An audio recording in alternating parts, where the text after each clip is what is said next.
আপনাদেরকে অনেক সাহস জুগিয়েছেন। তিনি কিন্তু আপনাদেরকে বলেছেন যে ডিসি, ডিএস, যুগ্ম সচিব তাদের সাথে আপনি করে কথা বলবেন না, তুমি করে। তা আসলে এই তুমি করে কথা বললে কি হবে? এখানে যারা ইমাম এবং খতিব সাহেবরা আছেন, আমার মনে হয় খুব বাজে পরিস্থিতি ঘটতে পারে। আমরা আমাদের সরকারি কর্মকর্তাদের আচরণ সম্পর্কে জানি। আমি জানি না আসলে কেন এই পরামর্শ তিনি দিলেন, তবে আপনারা এই পরামর্শ যদি শুনে কাউকে তুমি করে বলেন তাহলে বাজে পরিস্থিতি কিন্তু ঘটতে পারে। তো আমার এই ক্ষেত্রে মতামত হলো যে কারোর সাথে তুমি বলার দরকার নেই, সে আপনার সাথে আপনি বলবে, আপনিও তার সাথে আপনি করবেন।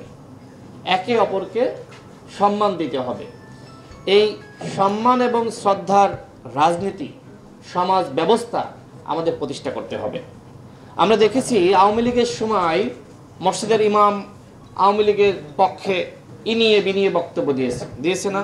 অনেক দল, অনেক সংগঠন সমাবেশ করে আওয়ামী লীগের পক্ষে, শেখ হাসিনার পক্ষে, এমনকি যিনি বক্তা তিনি দুই হাত তুলে মোনাজাত করে শেখ হাসিনার পক্ষে কথা বলেছেন, ফ্যাসিবাদের পক্ষে।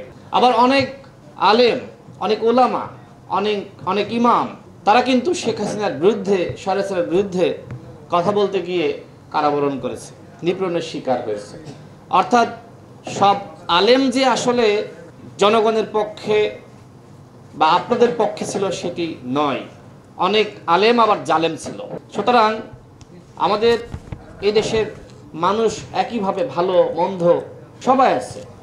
আপনারা যেহেতু ইমাম সাহেবগণ, আপনাদের আসলেই সমাজে অন্যদের তুলনায় বেশি সম্মান, মানুষ আপনাদেরকে পছন্দ করে। আমি নিজেও তো আপনাদেরকে পছন্দ করি, অন্যথায় তো আসতাম না। এর আগেও এসেছি, সামনে ডাকলে আমাকে পাবেন। আজকে যে দাবিগুলো আপনারা এখানে করেছেন, প্রত্যেকটা দাবি ধর্ম উপদেষ্টা তিনি এখানে পাঠ করেছেন। এছাড়া শামীম ভাই আরও কিছু দাবির কথা বলেছেন, সেটা নিয়েও তিনি বলেছেন চেষ্টা করবেন। এখানে খুব গুরুত্বপূর্ণ একটা দাবি 5 নম্বরে, মেম্বারে স্বাধীনভাবে কোরআন সুন্নাহ ভিত্তিক খুতবা প্রদানের নিশ্চয়তা। এই নিশ্চয়তা এখন আমি মনে করি আছে, আওয়ামী লীগের সময় ছিল না।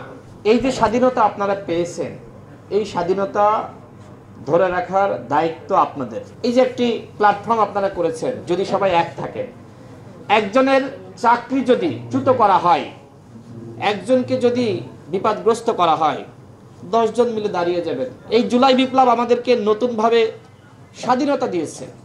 এখন এই স্বাধীনতা ধরে রাখার দায়িত্ব আমাদের, আপনাদের, আমাদের সবার।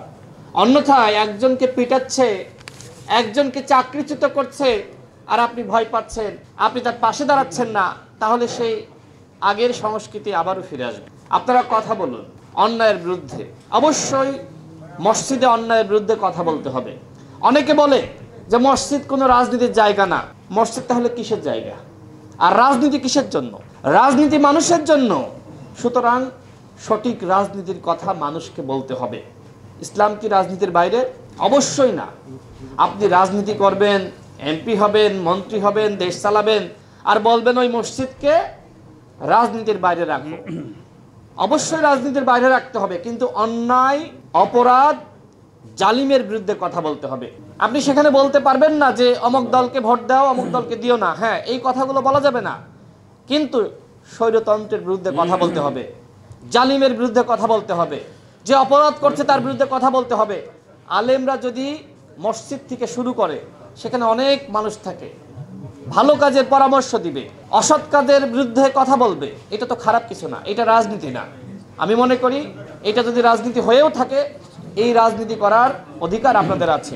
7 নম্বরে বলা হয়েছে রাজনৈতিক স্বার্থে ইমাম খতিবদের ব্যবহার বন্ধ করা। অবশ্যই আপনাকে একজন নেতা তার প্রোগ্রামে ডেকে নিয়ে যাবে, বলবে যে এখানে আমার পক্ষে বয়ান দাও, আমার পক্ষে দোয়া করো।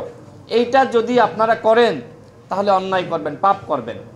হ্যাঁ, আপনি যদি তার সাথে রাজনীতি করতে চান করেন, কোনো সমস্যা নাই, কিন্তু আপনি একদিকে নিরপেক্ষতার ভান ধরবেন, অন্যদিকে তার পক্ষে গিয়ে ভোট চাবেন, বয়ান দিবেন, এটা হইতে পারে না। এটা করলে আপনারা নিজেদেরকে নিজেরা অপদস্থ করবেন।